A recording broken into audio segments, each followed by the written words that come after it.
Hey everyone, this is Hannah coming to you live from the beautiful south of France, Provence, and we have beautiful weather today.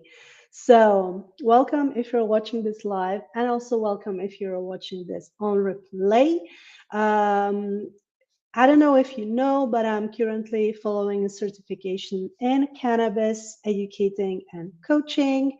And I'm doing all these lives and videos about one of my most favorite plant in this world, cannabis and hemp. And we're going to talk about the difference in a moment. I'm going to share my screen just so you can know me better. So let's share the screen.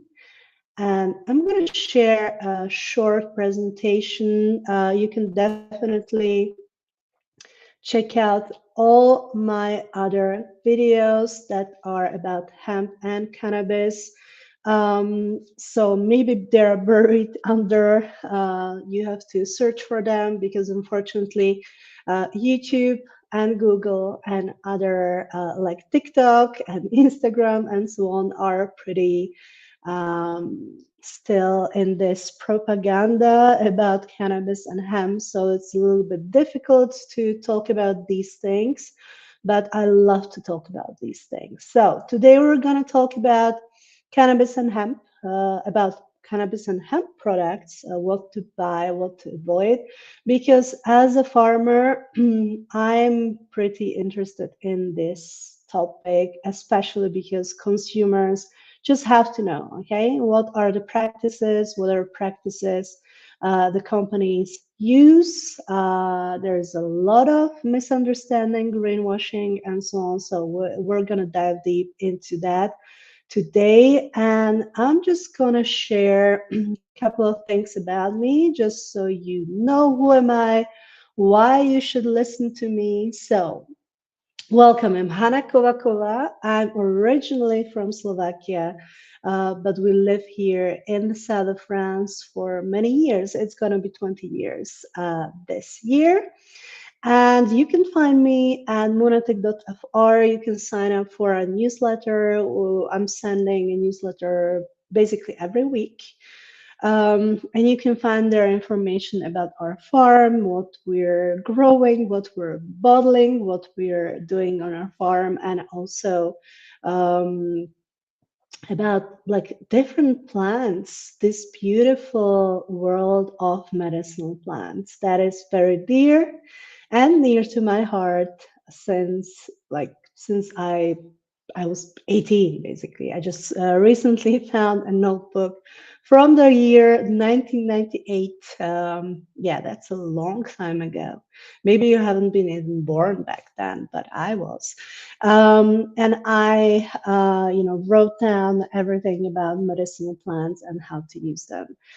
You can also find us on Shopify and monaticprovence.com. So I'm a certified eating psychology coach, certified hypnotherapist, and cannabis coach and educator in training. And I'm most importantly medicinal herb farmer in and professional wildcrafter in Provence, France. Half of my herbs are wildcrafted here around the hill, around our farm, and half are cultivated either outdoors or in an aeroponic gardening system, tower garden, which I can put a link under this video if you want to grow your own, because you're going to find out that growing your own, and when it comes to cannabis and hemp, of course, only where it's legal, growing your own medicine, it's just like, I feel it's the most important thing because you know exactly who touched your plant, what went into the soil, and so on. So really, really important. First of all, really important disclaimer. I'm a daughter of medicinal doctors, but I'm not a medicinal doctor myself, okay? Medical doctor myself. I decided to go another route, the healing plants, which unfortunately you cannot find many doctors that take care about patients with plants and with nutrition. So I decided to not pursue a medical career, but I decided to go into medicinal plants. So I don't provide any like dosage suggestions. If you are lucky enough and if you have a medical provider, functional doctor that knows something about cannabis, endocannabinoid system, about hemp, then you consider yourself really lucky. So talk to him or her about that. But just to know that I'm not a medical doctor and I'm not gonna suggest dosing and so on. So that was the disclaimer, important stuff. So what you will learn in this live stream or this webinar, if you're here, is basically choosing cannabis and hemp products safely and responsibly. Because there is so much confusion and misinformation in the market. There's so much greenwashing. And I'm a herb company, so I know that these things are mostly because, of course, herb companies want to make profit. But it's very important to know this stuff, okay? So, because if you're using medicinal plants to heal yourself, then if you have some nasty stuff in them, then of course they're not going to heal you, okay? And really, I'm helping you, if you're watching this, I'm helping you make informed, health conscious choices. Okay, so this live stream is about that, but let's dive right into it, right? Because I really respect your time. So, what is hemp? What is cannabis?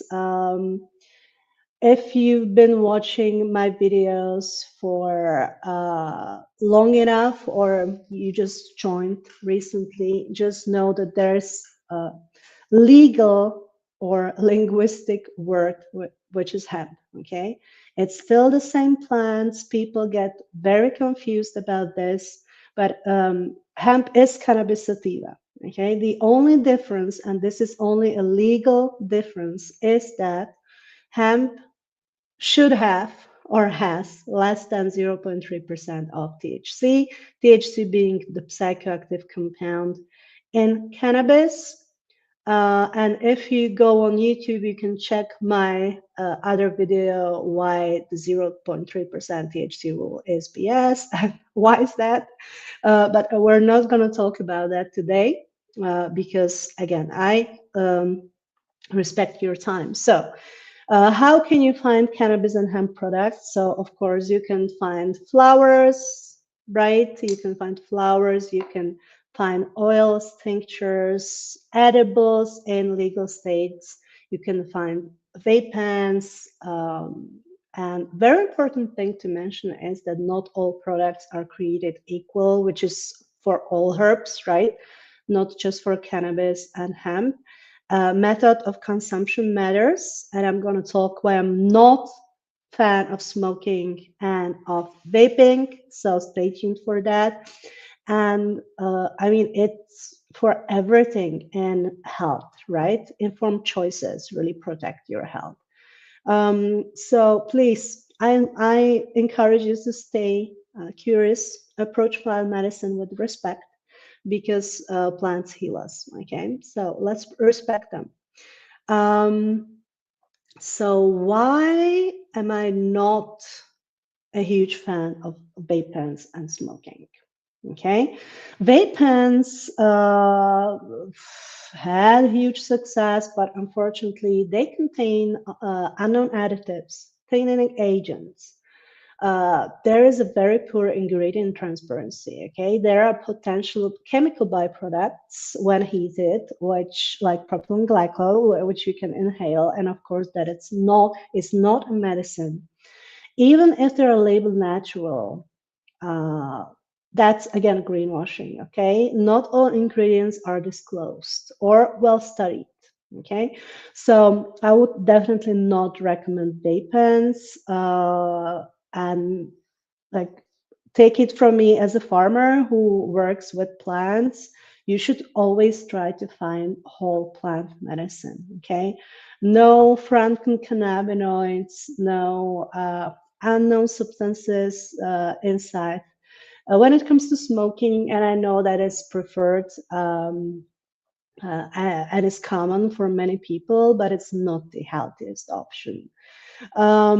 Combustion simply creates toxins and irritants. Okay, so if you're someone like me who had pneumonia 10 years ago, you you should find other ways, and I'm gonna talk about other ways how to inhale whole plant medicine.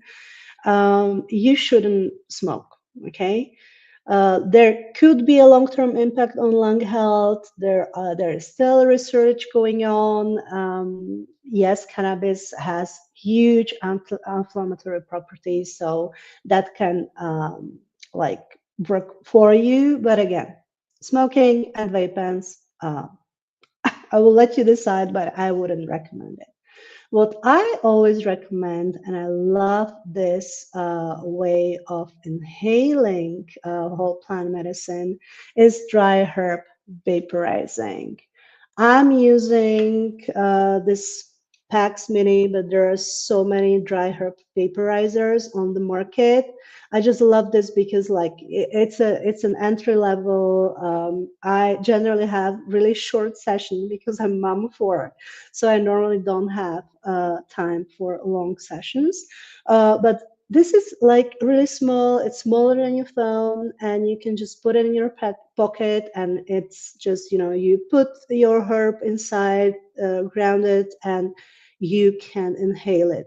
And dry herb vaporizing can be used for different herbs. Okay, there is mullein, which is amazing for uh, lung problems. So you can use dry herb vaporizer also for other herbs. And I have a whole article about smoking or vaporizing and blends which you can use. So I'll put a link under this video so you can explore it further. Okay. So why? Why do I recommend dry herb vaporizing? First of all, the plant is heated by a lower temperature, so there are basically no harmful byproducts if you know the flower. And I'm going to talk a little more about that later. If you grow your own, for example, in legal states. It preserves cannabinoids and terpenes. Cannabinoids, we know that phytocannabinoids are the healing compounds in the cannabis and hemp plant. There are around 500, which is huge if you compare it with other plants. And we know that we have this endocannabinoid system, a master control system, which has receptors for phytocannabinoids and also our endocannabinoids. Okay, so there's science out there that really cannabis and hemp are hugely have a huge potential when it comes to healing. And terpenes, if you're working with plants, you know that, for example, or not even if you're working with plants, but if you go out into a lavender field, like we have one just next to our house, and from beginning of like mid-June until beginning of August, every time I step outside in the morning, I smell these wonderful terpenes like linalool, which are in lavender. So, and that's what you're smelling if you're opening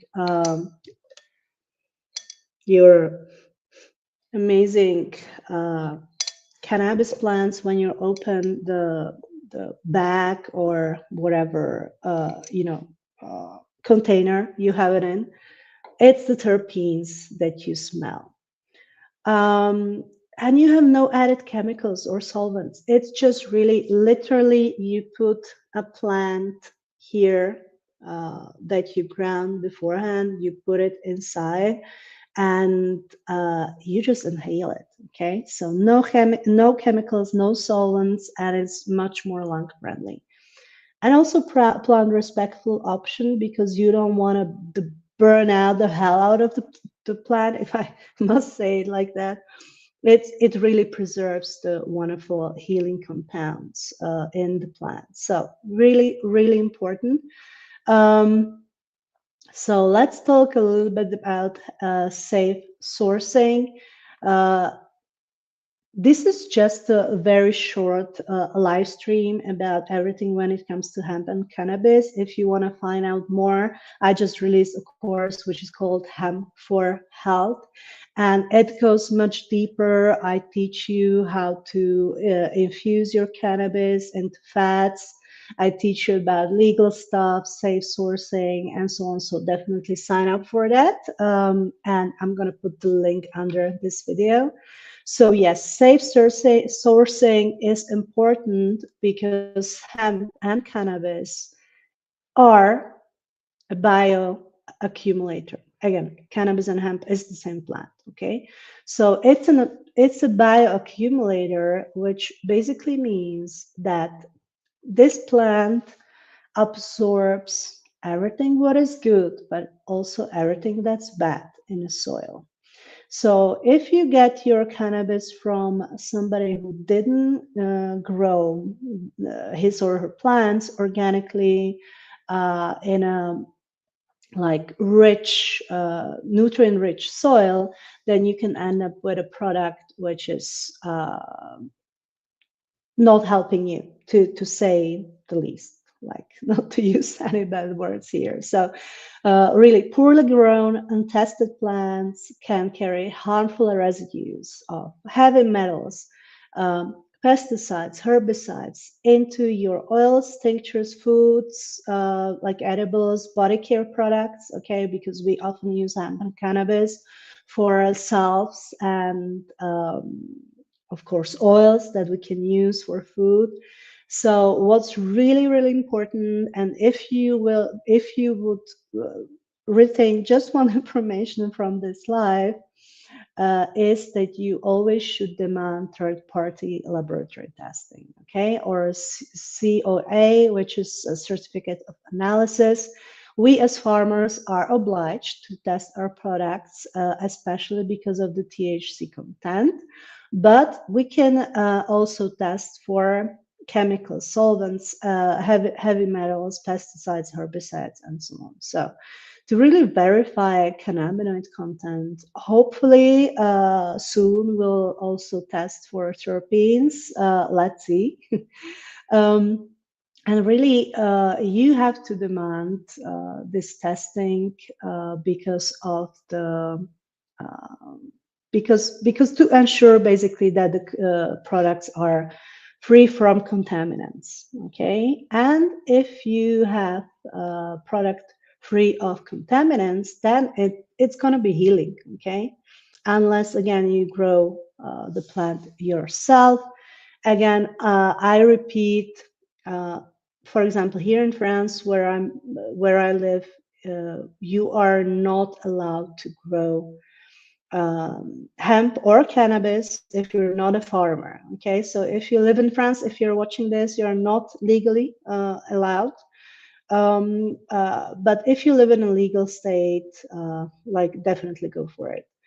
And there are again different percentages of THC that can be in the plant. But again, that's a deep dive in my course, Hemp for Health.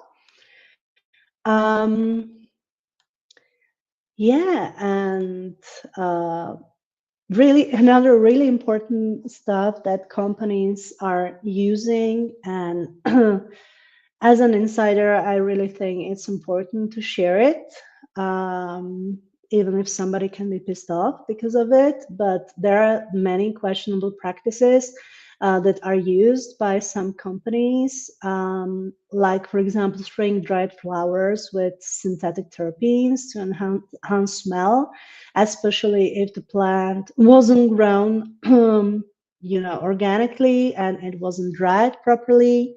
They can be really like, companies are using greenwashing tactics, basically like putting high quality products or not labeling them properly.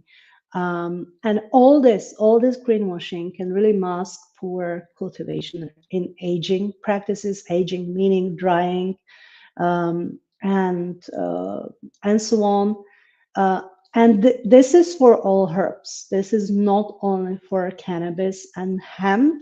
And stay tuned because we are preparing with my dear friend and business partner, Andy Kennedy. We're preparing a special workshop on herbs, and we'll also I decided to include also the really business of botanicals because this is really important. Okay, there can be mold and contamination risks, which poses really a serious health risk, especially for sensitive individuals with an immune system which is not working properly.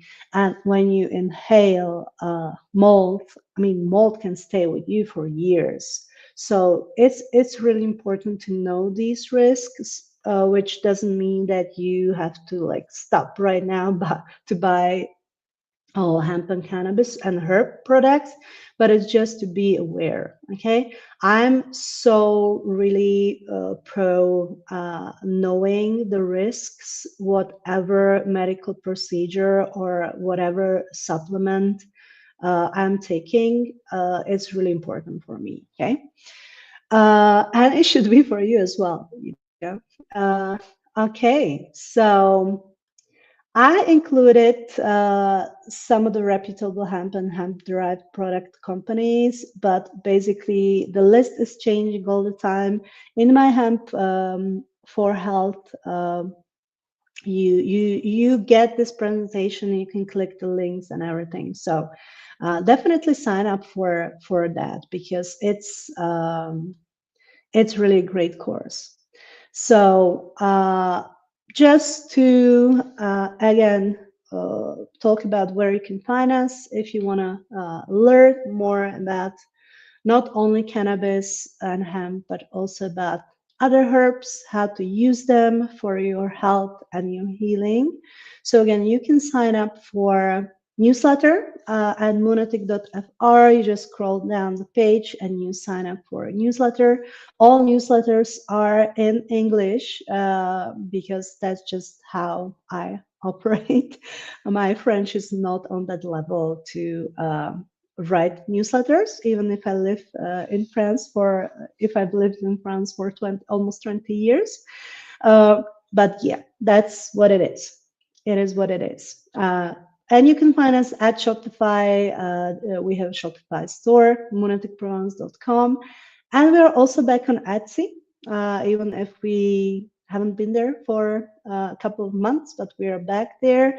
And again, you can sign up for a coaching session if you're interested in plant medicine and also nutrition, because as I said, I'm also a certified eating psychologist, certified at the Institute for Psychology of Eating in Boulder, Colorado. So definitely go and check out all these links, and I encourage you to sign up for a session with me. Okay, so that was all for today. I hope you learned something new about this beautiful, amazing plant, cannabis, and hemp. And I hope I will see you again next time during my other live streams. Okay, take care. Bye.